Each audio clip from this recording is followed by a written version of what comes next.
Haiwezekani kufika nchi ya ahadi ni mpaka umevuka bahari ya Shamu, ni mpaka umepita jangwa, ni mpaka umekutana na mto Yordani, umekutana na hivyo vitu. Hilo ni kusudi la Mungu katika nyakati ngumu. Baadaye wanakutana na vita, ni kusudi la Mungu. Haujafika nchi ya ahadi. Yes, Mungu aliwapitisha mahali, lakini nini kusudi la Mungu? Biblia inasema kwamba kulikuwa njia nyepesi ambayo Mungu angewapitisha, wangefika kwa uwepesi sana, wangefika mapema sana. Lakini kitu gani ambacho kilimfanya Mungu awapitisha wazungushe? Kwa nini wazunguke bahari ya Shamu? Kwa nini wapite huku? Kwanza walikuwa wana uzoefu na vita, wasingeweza kukutana na vita ngumu iliyokuwepo kule. Kwa hiyo ilibidi wazunguke kwanza, wapite bahari ya Shamu. Wanaona ni sehemu gani, wanaona haiwezekani kupita, lakini Mungu anaona uwezekano wa kupita. Wakavuka, wakapita jangwani, wanakutana shida ngumu sana jangwani, lakini bado Mungu anawavuta. Kwa hiyo kulikuwa kusudi. Maisha yako yana kusudi katika nyakati ngumu. Nyakati ngumu kwenye maisha ya mtu huandaa utukufu mkuu wa Mungu kuhusu mtu kwa ulimwengu. Nyakati ngumu huandaa maisha au huandaa utukufu wa Mungu juu ya mtu kwa ulimwengu. Mungu anaandaa utukufu wake kwa ajili yako kupitia wewe kwa ulimwengu. Maana yake kupitia wewe Mungu anapata utukufu kwa ajili ya ulimwengu mzima. Hicho kitu cha kwanza, utukufu wa Mungu unaonekana katika nyakati ngumu.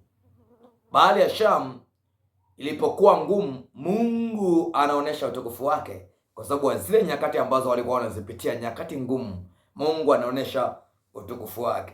Nguvu ya Mungu hudhihirika wakati mtu amefika kikomo cha uwezo wake. Nguvu ya Mungu inadhihirika wakati mtu amefika kikomo cha uwezo wake, wakati mtu amefika akili yake imeshindwa, fahamu zake haziwezi, hawezi kabisa. Hapa uwezo wa Mungu hudhihirika. Hapa wakati wa Mungu ndipo anasimama. Maana yake Mungu anadhihirisha mamlaka yake, Mungu anadhihirisha nguvu yake, na Mungu anadhihirisha utukufu wake katika hichi kipindi cha nyakati ngumu. Ujasiri na ushujaa wa mtu haupatikani wakati amani imetawala kwake, bali vita ijapo humpa ujasiri na nguvu ya kushinda. Katika hapa ndio maana hatumpati shujaa wakati vita haipo, hatumpati jasiri wakati hajapitia nyakati ngumu. Uwe jasiri na moyo wa shujaa. Kwa nini? Mbele kuna hatari, ndio maana kuna ushujaa. Hauwezi kuwa shujaa kama mbele hakuna hatari. Kwa hiyo kuna kusudi la Mungu unapopitia nyakati ngumu. Hakuna shujaa aliyewahi kupatikana wakati hakuna vita. Uwepo wa vita kwenye maisha yako ni udhihirisho wa ushujaa wako. Uwepo wa vita kwenye maisha yako ni udhihirisho wa ushujaa wako. Nyakati ngumu ni sawa na moto ambao husafisha dhahabu, na mwisho wake dhahabu hung'aa mahali pote. Alafu dhahabu ile inakuwa na uwezo wa kung'aa, ikaonekana katika moto.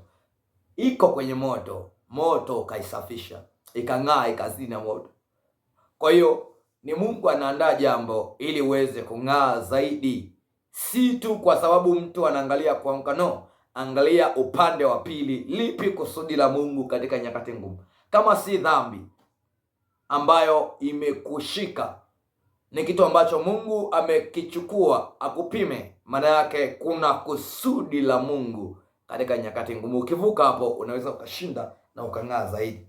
Usiogope kuingia vitani, kwa sababu ushindi wako uko ndani ya vita yako.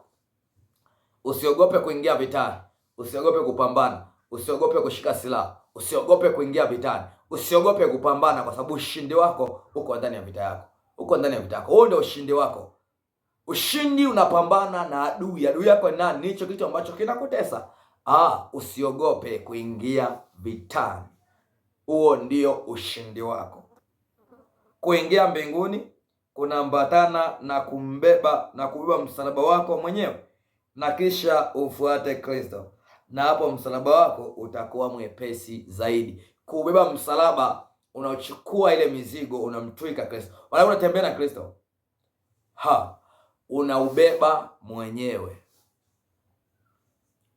Anasema mtu ambaye yupo tayari ajitwike msalaba wake na kisha mfuate.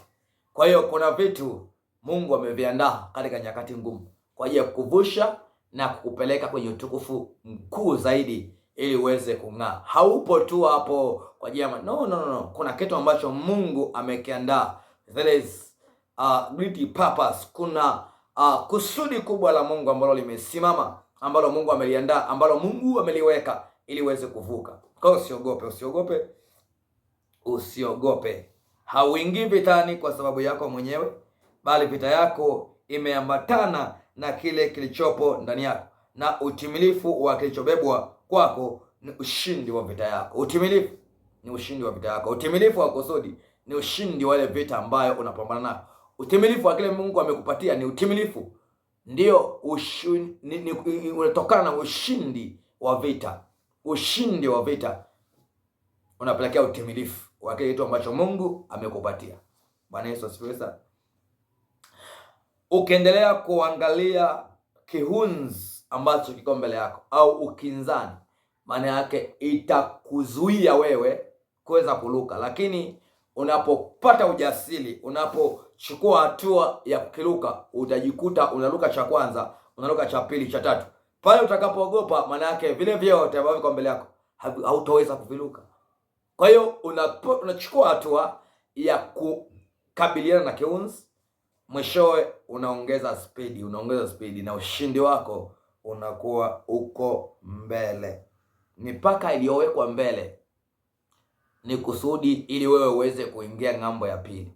Hauingii ng'ambo ya pili kabla hujavuka mipaka.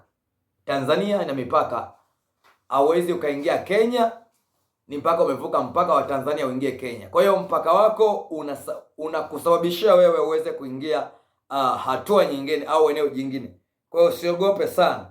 Kuna kusudi Mungu ameliandaa katika nyakati ngumu. Haiwezekani kabisa kuingia huko kabla haujavuka hivyo vitu. Haiwezekani. Hakuna mpaka kwenye maisha yako usiokuwa na kusudi. Kila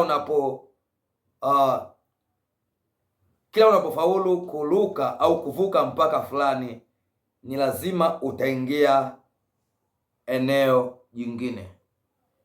Unapovuka, kila unaposhinda kuvuka, kila unaposhinda kuruka, kila unaposhinda kuingia eneo jingine, maana yake ni ushindi wako wewe kuingia eneo jingine. Na huo ndio wakati tosha ambao unatakiwa uanze kuelewa na unatakiwa uanze kutambua. Nyakati ngumu ni sawa na sababu zinazokusukuma kuelekea kwenye mafanikio yako. Ingawa zitakuumiza, lakini zitakupeleka kwenye hatima yako. Ingawa zitakuumiza, lakini zitakupeleka kwenye hatima yako. Yusufu alipitia nyakati ngumu, alafu baadaye anaingia kwenye hatima. Hajaingia ikulu kabla ya gerezani, ameingia gerezani ndipo anaingia ikulu. Kwa hiyo gereza limeandaa uingiaji wa ikulu kwa Yusufu. Kwa hiyo kusudi la Mungu katika nyakati ngumu ni vyema sana kuanza kuelewa, ni vyema sana kuanza kutambua, ni vizuri sana kuanza kujua na kugundua kwamba Mungu ameweka nini katika nyakati ngumu. Na baada ukishavuka hapo, unaweza ukasonga mbele na ukaingia mahali pale ambapo Mungu anakuwa ameshakwisha kupangia. Mungu akubariki. Chukua hatua na kile kitu ambacho Mungu amekiweka ndani yako, utavuka tu. Mungu akubariki.